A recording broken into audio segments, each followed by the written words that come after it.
First question आपको बोलता है 3 पॉइंट चार्जेस हैं अलग अलग वैल्यूज़ के और उनको ना एक सरफेस के अंदर एनक्लोज करा हुआ है, तो नेट इलेक्ट्रिक फ्लक्स कितना होगा।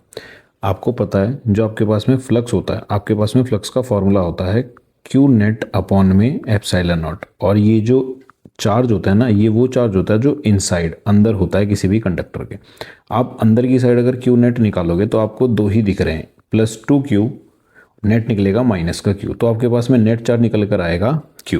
तो आपके पास में नेट फ्लक्स बनेगा इसके लिए 2Q माइनस Q अपॉन में एप्सिलॉन नॉट, यानी नेट फ्लक्स निकल कर आया आपके पास में Q अपॉन एप्सिलॉन नॉट।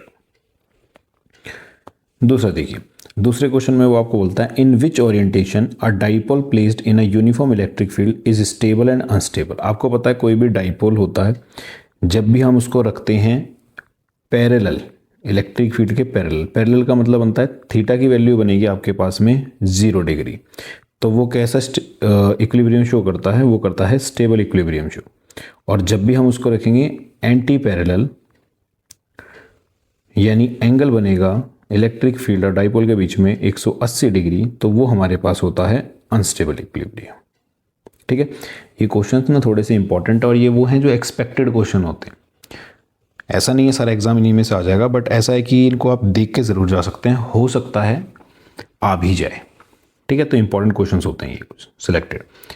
अगला क्वेश्चन बोलता है given a uniform electric field 4 × 10⁻³ I cap, और उसके अंदर फ्लक्स दे रखा है जिसका स्क्वायर है 5 सेंटीमीटर, जो YZ प्लेन में रखा है। YZ इसका मतलब देखो डायग्राम कैसे बनेगा, आपके पास में ये X, ये मैं Y मान लेता हूँ और ये बनेगा Z, तो मैं कोई स्क्वायर की एक साइड मान लेता हूँ, तो मेरे पास जो स्क्वायर है ना वो ऐसे रखा हुआ YZ प्लेन में।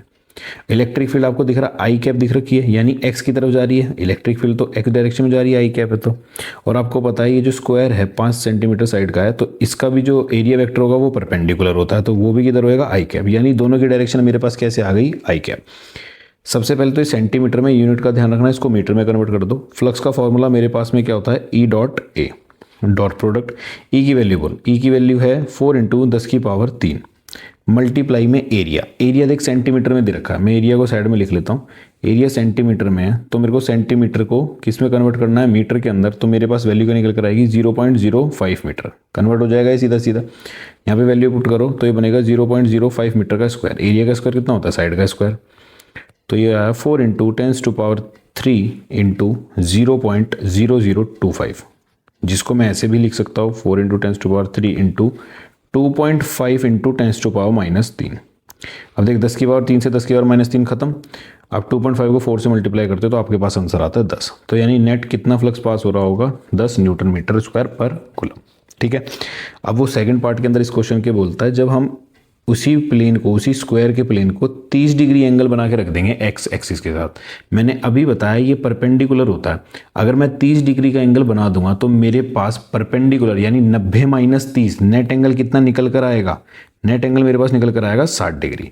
तो आपको कुछ नहीं करना, आपको फ्लक्स की वैल्यू लिखनी है, वो होती है EA कॉस थीटा, और यहाँ पे थीटा आएगा 60 डिग्री। EA की वैल्यू तुमने ऊपर निकाली 10 लेके आई है, कॉस 60 होता है 1/2, आंसर निकल कर आएगा इस एंगल के ऊपर 5 न्यूटन मीटर स्क्वायर पर कूलम। ठीक है, अगले पे चलिए। अगला बोलता है define electric dipole moment, right it's SI unit. Dipole moment क्या होती है, एक प्लस चार्ज है एक माइनस चार्ज है और मैं इनके बीच का डिस्टेंस मान के चलता हूँ, ये है 2a। ठीक है, तो दो ऑपोजिट चार्जेस के बीच का डिस्टेंस, दो ऑपोजिट चार्जेस के बीच का डिस्टेंस इनटू में उनका मैग्नीट्यूड, मैग्नीट्यूड ही लेके चलना, चाहे नेगेटिव हो चाहे प्लस हो। डाइपोल मोमेंट को अपन लिखते हैं P वेक्टर के साथ, तो इसकी जो डेफिनेशन बनती है वो बनती है product of magnitude of either charge, यानी Q इनटू में दोनों के बीच का डिस्टेंस 2a। आई बात समझ में। कोई पूछता है इसकी SI यूनिट, तो इसकी SI यूनिट बनती है अपने पास में कूलम इनटू में मीटर, और कोई पूछता है इसकी डायरेक्शन, तो डायरेक्शन होती है negative to positive. Dipole moment की डायरेक्शन होती है नेगेटिव साइन से, नेगेटिव चार्ज से लेके अपने पास पॉजिटिव चार्ज की तरफ। ठीक है जी, अगले क्वेश्चन पे ये 5th क्वेश्चन के ऊपर देखिए। 5th क्वेश्चन में बोलता है plot a graph showing the variation of coulomb force F और 1/r² का, जिसके अंदर आपको डिस्टेंस दे रखे हैं चार्ज के। देखो कूलम फोर्स का फॉर्मूला होता है अपने पास में K Q1 Q2 अपॉन में r²।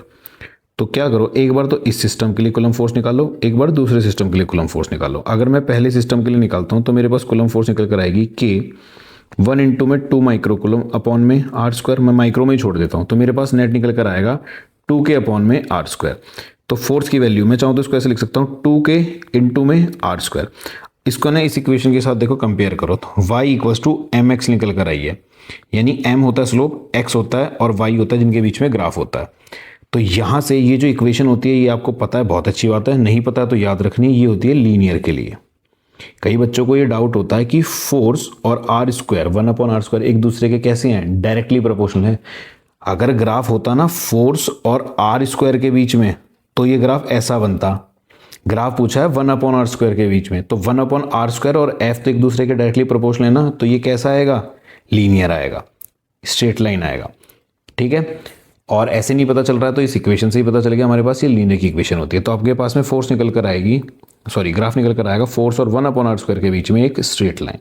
इसका आप स्लोप निकालोगे तो स्लोप की वैल्यू किसके बराबर आ रही है, 2 इंटू के बराबर। ठीक है, और कोई इसका नेचर पूछता है तो नेचर का मतलब क्या होता है, ग्राफ कैसा है, तो ये रिपल्सिव है। रिपल्सिव का कैसे पता चला हमें, ग्राफ पॉजिटिव है। जब भी ग्राफ पॉजिटिव वैल्यू अपवर्ड बनेगा हमेशा, ठीक है, तो वो कैसा होता है अपने पास में, रिपल्सिव। दूसरा पार्ट बोलो, दूसरे पार्ट के अंदर वो क्या बोल रहा है, फोर्स निकालो दोबारा, तो ये बनेगी k, दूसरे पार्ट के लिए है चार्ज 2 और -3 अपॉन में r का स्क्वायर, तो ये बनेगा माइनस का 6k r स्क्वायर। तो अब की बार जो ग्राफ निकल कर आएगा वो कैसे निकल कर आएगा, फोर्स और 1 अपॉन आर स्क्वायर के बीच में, मैं इधर कहीं पे बना देता हूँ ऐसे। अब की बार ये नेगेटिव निकल कर आया क्योंकि माइनस का आ रहा है, तो फोर्स आ गई नीचे, 1 अपॉन आर स्क्वायर चला गया इधर। तो अब की बार अगर मैं इसका स्लोप निकालता हूँ तो वो निकल कर आएगी माइनस का 6k। अच्छा, नेगेटिव स्लोप आया है, नेगेटिव ग्राफ आया, तो इसका नेचर कोई पूछेगा तो कैसा होगा, अट्रैक्टिव। ठीक है जी, याद रखिएगा।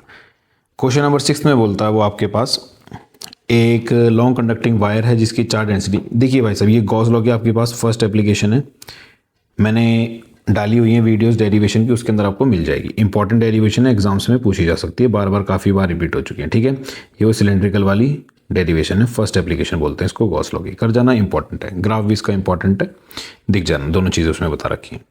देखो नेक्स्ट क्वेश्चन में, what is the electric flux through a cube of side 1 centimetre which enclose an electric dipole. एक क्यूब है आपके पास, एक क्यूब के अंदर आपको बोला है, उसने एक सिस्टम पड़ा हुआ है किसका, डाइपोल का। अभी मैंने आपको ऊपर बताया डाइपोल का मतलब होता है एक पॉजिटिव एक नेगेटिव, यानी एक पॉजिटिव चार्ज होगा एक नेगेटिव चार्ज होगा, तो अंदर नेट चार्ज कितना हो गया दोनों की वजह से, क्यू नेट की वैल्यू तो 0 हो गई। और फ्लक्स का फॉर्मूला आपके पास में होता है इनक्लोज चार्ज अपॉन में एप्सिलॉन नॉट, तो चार्ज अगर 0 है तो फ्लक्स भी कितना हो गया, 0। नेक्स्ट क्वेश्चन देखो, नेक्स्ट क्वेश्चन में बोलता है पहले पार्ट में एक इलेक्ट्रिक डाइपोल है जिसका डाइपोल मोमेंट P है, consist of this axial line. भाई साहब ये एक्सियल लाइन के ऊपर जो होती है ना डाइपोल की वजह से इलेक्ट्रिक फील्ड, ये डेरिवेशन है आपके पास, इसको सॉल्व कर लेना, जिसका आंसर कितना निकल कर आता है, इलेक्ट्रिक फील्ड याद है वो वाली 2kp/r³। ठीक है, वही वाली डेरिवेशन है, इसको देख लेना। दूसरे पार्ट में बोलता है given the electric field in the region 2x i cap, X की तरफ चल रही है i cap, find the electric flux through the cube and the charge enclose by circle. देखो एक्स आई कैप की तरफ चल रही है इलेक्ट्रिक फील्ड आपके पास में। अब उसने आपसे क्या बोला है, दोनों की वजह से इलेक्ट्रिक फील्ड बताओ, दो सरफेस है ना, तो भाई साहब देखो एक सरफेस ये बनेगा, एक सरफेस आपके पास में बनेगा। भाई इलेक्ट्रिक फील्ड अगर आई कैप ऐसे चल रही है तो सिर्फ इन्हीं दो फेस से तो बाहर होकर निकलेंगी, ऐसे तो इन्हीं ऊपर नीचे वालों से जाएंगी, सिर्फ इन्हीं दो से निकलेंगी। अब ये देखो पूरे का एरिया देख, पूरे का एरिया देख और सामने देख, दोनों के बीच का, आपको एरिया के बीच का और इलेक्ट्रिक फील्ड के बीच का एंगल कितना दिख रहा है, π/2 बोल लो या फिर 90 डिग्री बोल लो, 90 डिग्री दिख रहा है। और 90 डिग्री दिख रहा है, फ्लक्स का फॉर्मूला होता है EA cos थीटा, थीटा यहाँ पे 90 डिग्री, तो यहाँ पे फ्लक्स भी कितना होगा दोनों की वजह से, नेट 0 डिग्री। चाहे पहला देख लो चाहे दूसरा देख लो। ठीक है, नेक्स्ट क्वेश्चन देखिए, how does the electric flux due to a point charge enclosed by a spherical Gaussian surface gets affected when its radius is increased. Flux का फॉर्मूला आपके पास में होता है Q अपॉन में एप्सिलॉन नॉट। कहीं से भी देख लो ये डिपेंडेंसी है ही नहीं इसकी रेडियस के ऊपर, यानी आप रेडियस को बढ़ा लो चाहे घटा लो, जो आपके पास चार्ज रहेगा वो कैसा रहता है, अनचेंज्ड। और अगर चार्ज पे कोई फर्क नहीं पड़ रहा है तो आपके पास भी फ्लक्स भी कैसा रहेगा, सेम या फिर अनचेंज्ड, कोई फर्क नहीं पड़ता रेडियस का। ठीक है, नेक्स्ट क्वेश्चन देखना, a charge is distributed uniformly over a ring of radius, obtain expression of electric field at point axis on the ring. भाई साहब ये वाली आपको आई होप याद होगी, अभी तक पढ़ लिया होगा, अब तो एग्जाम बिल्कुल सर पे है। ये वाली डेरिवेशन याद है ना, जिसके अंदर d5 जोड़ देते हैं सबके, ये वही वाली डेरिवेशन है, बता रखी है, प्लेलिस्ट के अंदर पढ़ी होगी, देख जाना। ठीक है, अच्छे से पढ़ लेना, लिख लिख के, इंपॉर्टेंट होती है। Obtain the expression for torque experienced by a. Torque की डेरिवेशन है, काफ़ी इंपॉर्टेंट, याद कर लीजिएगा, देख लीजिएगा। रिजल्टेंट निकल कर आता है P E sine theta. Stable unstable पूछता है, ठीक है। 90 डिग्री पे स्टेबल, 180 डिग्री पे अनस्टेबल। अगला क्वेश्चन है 4 पॉइंट चार्जेस दे रखे हैं आपको, placed at corners square of side as shown. किसी भी एक पॉइंट को पकड़ लो, आपसे रिजल्टेंट इलेक्ट्रिक फोर्स बोल लो, इलेक्ट्रिक फील्ड बोल लो, पूछा है। एक ही चीज़ होती है। मैं इस वाले को पकड़ लेता हूँ, देखो मैं इस वाले बोलता हूँ, तो मैं इनका नाम दे देता हूँ। ये स्मॉल क्यू की वजह से अगर पहले चार्ज, देखो फोर्स का फॉर्मूला लगेगा कितना, फोर्स का फॉर्मूला होता है के क्यू इंटू में क्यू अपॉन में ए का स्क्वायर बनेगा। ये रिपल्सिव फोर्स है, मैं इसको बोलता हूँ नीचे आई होगी, ठीक है। इसके रिजल्टेंट ये निकल कर आया, ये पहला मान लो, तो मैं इसको बोल देता हूँ फोर्स फर्स्ट हो गई। अब मैं इस सेकंड वाले की वजह से निकालूंगा, तो रिपल्सिव है तो दूर जाएगी, ये हो गया F1, तो F2 की वैल्यू, अब बोल F2 की वैल्यू कितनी निकल कर आई तेरे पास, ये आएगा के capital Q small Q upon में ए का स्क्वायर। अब ज़रा ध्यान से देखो, F1 और F2 दोनों का मैग्नीट्यूड कैसा है, सेम। मैंने आपको रटवा भी रखा है और आपको पता भी होगा, जब भी दो फोर्सेस का मैग्नीट्यूड कैसा होता है, एक दूसरे के इक्वल होती हैं, तो उनका जो रिजल्टेंट होता है और उनके बीच का एंगल कितना होता है, 90 डिग्री। आपको दिख रहा होगा क्वेश्चन के अंदर, ये 90 डिग्री का एंगल है दोनों के बीच में। दोनों के बीच में जब 90 डिग्री का एंगल हो और दोनों का मैग्नीट्यूड सेम हो, तो आंसर आता है √2 टाइम्स ऑफ F। यानी इसका जो आंसर आएगा, मैं इसको बोल लेता हूँ F3। तो मेरे पास जो F3 निकल कर आई, वो निकल कर आएगा √2 times of F। √2 times of F का मतलब √2 इंटू में के क्यू अपॉन में ए स्क्वायर। पर यहाँ पे एक ग्लिच है, क्या आपके पास तीसरा चार्ज भी आपको दिख रहा होगा। तीसरा चार्ज दिख रहा है तो देख, पहले तो इसके बीच का डिस्टेंस आएगा। अगर ये साइड ए है, ये ए है, तो ये कितनी होगी, √2 टाइम्स ऑफ ए। आई बात समझ में। तो इसकी वजह से रिपल्सिव फोर्स भी इधर ही कहीं पे लगेगी। इसको मैं बोलता हूँ फोर्थ, F4 आएगी इसके ऊपर, ठीक है।